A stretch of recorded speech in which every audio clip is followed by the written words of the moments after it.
আমি পদ্মজা। পার্ট 2। জানলার পর্দা ভেদ করে আসা আলতো পেলব রোদ্দুরের স্পর্শে পদ্মজার মসৃণ পাতলা ঠোঁট ফর্সা ত্বক চিকচিক করছে। হেমলতা বিসমিল্লা বলে 3বার ফু দেন মেয়ের শরীরে। গুরুজনেরা বলেন মায়ের নজর লাগে বেশি, নজর কাটাতে বিসমিল্লা বলে ফু দিতে হয়। হেমলতার মায়া লাগছে পদ্মজার ঘুম ভাঙাতে, তবুও আদরে গলায় ডাকলেন, পদ্ম, এই পদ্ম। পদ্মজা চোখ খুলে মাকে দেখে দ্রুত উঠে বসে। যেদিন ঘুম থেকে উঠতে দেরি হয় সেদিনই হেমলতা ডেকে তোলেন। পদ্মজা অপরাধী কণ্ঠে প্রশ্ন করল, বেশি দেরি হয়ে গেছে আম্মা? সমস্যা নেই, মুখ ধুয়ে খেতে আই।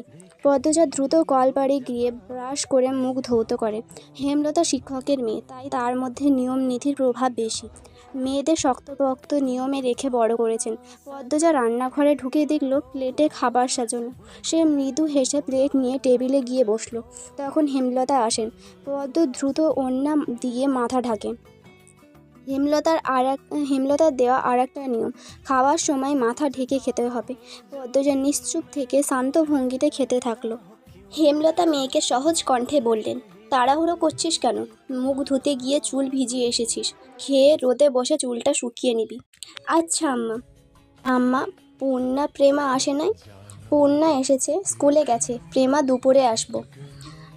আম্মা, আব্বা কবে আসবেন? পদ্মজার প্রশ্নে হেমলতা দাঁড়িয়ে পড়লেন। শুকনো গলায় জবাব দেন, জানি না। খাবার সময় কথা বলতে নেই। হেমলতা চলে যেতেই পদ্মজার চোখ থেকে টুপ করে এক ফোঁটা জল পাতে পড়ে।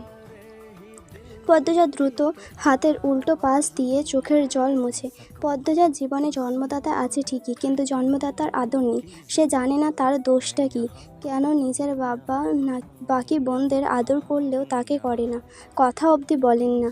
2বার মাকে জিজ্ঞাসা করেছে সে, আমি কি তোমাদের সত্যিকারের মেয়ে আম্মা? সন্তান হয় না বলে কি দত্তক নিয়েছিলে? আব্বা কেন আমাকে এত অবহেলা করেন? ও আম্মা, বলো না।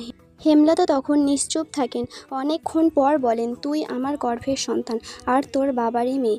এখন যা পড়তে বস, অনেক পড়তে হবে তোর। ব্যাস এইটুকুই। এর বেশি কিছু বলেন না হেমলতা। পদ্মজা কেন জানি মনে হয় একদিন হেমলতা নিজ থেকে খুব গোপন একটা কথা বলবেন, তবে সেটা যেন সহ্য করার মতো হয়। এই দোয়াই সারাক্ষণ করে সে। এত কি ভাবছিস? তাড়াতাড়ি খেয়ে ওঠ। হেমলতার কথায় পদ্মজার ভাবনার সুতো ছিঁড়ল। দ্রুত খেয়ে ওঠে। আজ আমের আচার বানানোর কথা ছিল। সন্ধ্যা কাটতেই বিদ্যুৎ চলে গেল। কয়েক মাস হলো গ্রামে বিদ্যুৎ এসেছে। 8 গ্রাম মিলিয়ে আনন্দপুর। তাদের গ্রামের নাম আটপাড়া। প্রতিদিনই নিয়ম করে সন্ধ্যা থেকে 3 ঘন্টা গ্রাম অন্ধকারে তলিয়ে থাকে। আর সারা দিন তো বিদ্যুতের নামগন্ধও থাকে না। বিদ্যুৎ দিয়ে লাভটা কি হলো? পদ্মজা, পূর্ণা, প্রেমা 3 বোন একসাথে পড়তে বসেছিল। বাড়ি অন্ধকার হতেই 9 বছরের প্রেমা খামচে ধরে পদ্মজার ওড়না। পদ্মজা মৃদু স্বরে ডাকলো, আম্মা, আম্মা, আয় টর্চ নিয়ে যা। হেমলতার আহ্বানে পদ্মজা উঠে দাঁড়ালো। প্রেমা অন্ধকারে খুব ভয় পায়। পদ্মজার ওড়না ছেড়ে পূর্ণার হাত খামচে ধরে। টর্চ নিয়ে রুমে ঢোকার মুহূর্তে পদ্মজা গেট খোলার আওয়াজ পেল। উকি দিয়ে হানিফকে দেখতে পেয়ে দ্রুত রুমে ঢুকে পড়ল।